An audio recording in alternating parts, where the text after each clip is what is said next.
Hello and welcome to How to Login. In this video, I'm going to be teaching you how you can enable the compact voice and video call option in Line Messenger. So let's go ahead and start the video without wasting any more time. Open the Line Messenger app on your phone and go to Home. You can see Home on the bottom left hand corner of your screen. Go ahead and tap on it and then click on Settings, which you see on the top right.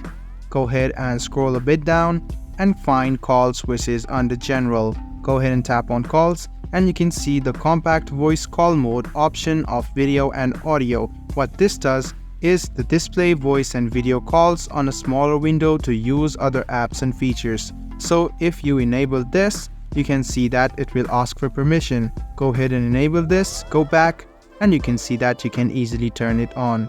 So what this does is, while you are using other app, you can call with your friends, either voice or video call in a smaller window, and this will function as a multi-purpose use, and you can use other apps and features simultaneously while you are calling. So I hope this video about how you can enable the compact voice and video call mode on Line Messenger was helpful for you.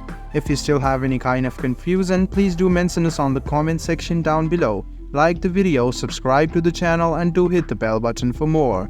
Hope to see you in the next video as well. Until then, goodbye, take care, and make sure you enjoy.